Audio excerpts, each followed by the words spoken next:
Genesis Noir was initially released on March 26, 2021 and came to Game Pass on the same day.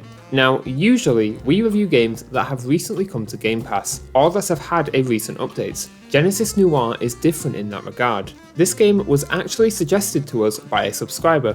If you have a game you'd like us to try out, make sure to subscribe and leave a comment letting us know. Justin C, enjoy the novelty of being our first ever subscriber recommendation review. Now, without further ado, let's start the jazz and get into why Genesis Noir is worth your time.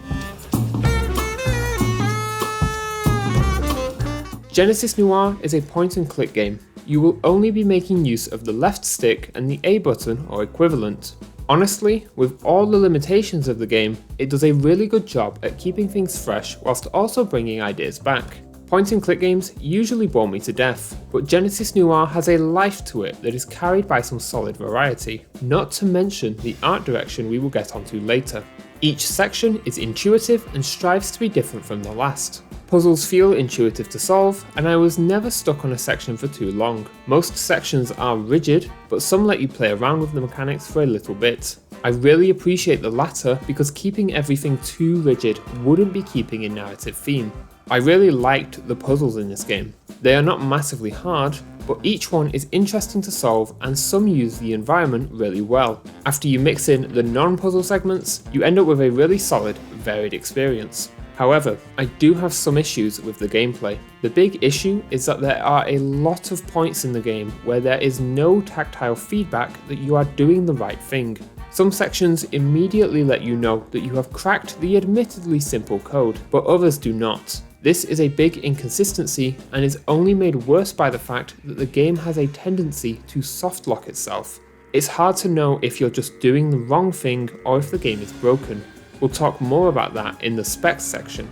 Secondly, there are certain areas where environment hitboxes don't coincide with the visuals. This is more of a nuisance than a major issue, but it was a frequent issue for me and pulled me out of the normally fluid experience. Finally, it is very easy to lose your cursor. It blends into the art style a little too easily, and there were a lot of points where I wouldn't even realise I needed to start doing something. Overall, the gameplay kept me engaged throughout, and always presented me with something interesting. This is not a hard game, and focuses more on the art direction and narrative to deliver its experience, as is the case with most point-and-click games. But there is enough gameplay here to keep the experience moving.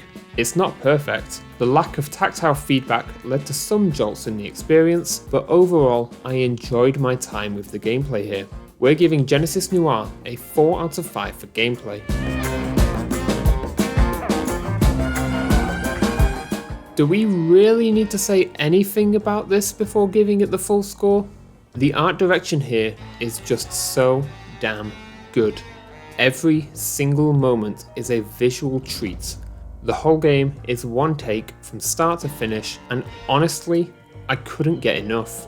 There is so much visual variance here that your mind may just melt, and the game accomplishes it all with minimal colours. It's like Return of the Obra Dinn on crack. Most of the game is very film noir in style, lonely streets, bright lights, and odd jazzy shapes. It all comes together to form an amazing style. There are some more traditional environments present throughout the game, and each one encompasses an art direction of its own. The amount of care put into every ounce of the art direction here is commendable. Finally, there is the art direction of space. The choices here do a fantastic job of filling me with some good old-fashioned existential dread. The central space-time continuum looks phenomenal, and I was giddy at how the black holes bent light, even when unscripted. The icing on this amazing cake is a fantastic soundtrack. Smooth, jazzy beats score the majority of the game, but there are some select moments where the soundscape makes a major jump and shifts to something completely different. One certain sound sent shivers down my spine, and the end of the game kicks the music up to 11. I am floored. The art direction here is masterful, and of course receives the full 5 out of 5. A noir murder mystery blended with the lifespan of the universe. Where do I sign? In a word, the narrative is obtuse. If you aren't paying attention, you will get lost. There is minimal speaking. Almost everything here is conveyed visually. It is the epitome of show, don't tell. I honestly loved it. The game collects small stories for you to experience and then brings them together for a grand finale. The amount of emotion conveyed in such simple visuals is great. Blending such intimate stories with such grand schemes is no easy feat, and the game does a solid job of balancing everything whilst not treating the player like an idiot. Sometimes it can go a little too far and you can get lost, but there are enough points for you to come back around. Each smaller story is well told, and there are some really poignant points that come and go like the wind. You never know how the game is going to surprise you in this element, and I simply couldn't get enough. The game does stumble at the end by having you pick an ending, but each works in its own way. Although I do think that one ending is far more satisfying than the other. Genesis Noir gets a 5 out of 5 for a stellar narrative. Yikes, what happened here? We should state that we only experienced one bug during our playtime. The game completely soft-locked itself towards the end. Upon looking this up, there are lots of points where the game can soft-lock itself, and on a game as streamlined as this, that is a massive issue, and it still hasn't been resolved after a year. It should also be noted that upon researching softlock issues, I came across lots of instances of players crashing on all platforms. This is really bad, and it will affect the score. Then there are the free settings. I'm not joking. There is an audio slider, but it moves in random increments, which just feels bizarre. Cursor speed also has a slider, which is a nice inclusion. It should be noted that the base cursor speed worked perfectly for us in our playthrough. Finally, there are major language options. Usually, I'd get annoyed about no controller options, but this is a point and click game. There is no real need to remap 2 buttons. I do take issue with the complete lack of subtitle options. At the start of each chapter, you are given some writing to read. The text is small and in a font that can be hard to read at times. An option to change the font to something more legible or increase the size of each paragraph would have gone a long way. The subtitles for voiced parts are overall good. There is no need for change here. Whatever this is, there needs to be an option to turn it off. Reading the text is hard enough without the same text also moving. Overall, the technical element of this game is poor. Softlocks, crashes, and a lack of useful settings really bring this package down. After the incredible showing from gameplay, art direction, and narrative, I'm sad to give the specs here the minimum 1 out of 5.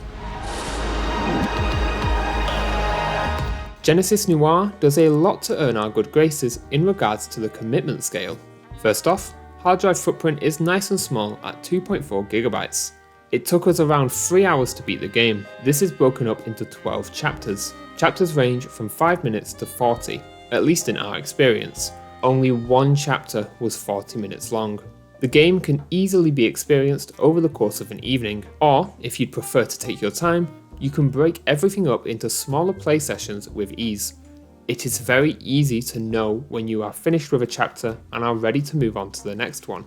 If you want to see both endings, all you have to do is hit continue after beating the game. This is great as it also lets you unlock all of the achievements. The game autosaves nice and frequently, which is good in regards to the soft locks and crashes. When I soft locked, I didn't lose any progress upon restarting. Let's be clear though, the game is losing points on both the specs and commitment scales for the soft locks and crashes. Having to reset because the game isn't optimized is a disrespect to the player's time, especially a year on from release. Overall, we're giving Genesis Noir a 4 out of 5 on our commitment scale.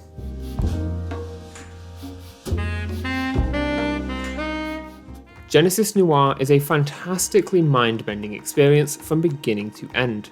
It makes a lot of strides in keeping point-and-click gameplay varied and plays host to a great narrative. Everything is backdropped by some of the best art direction we've seen in a while, but it all comes crashing down due to some major technical issues. Genesis Noir absolutely is worth your time. It is a short, sweet experience that requires your attention and will give you some big things to think about.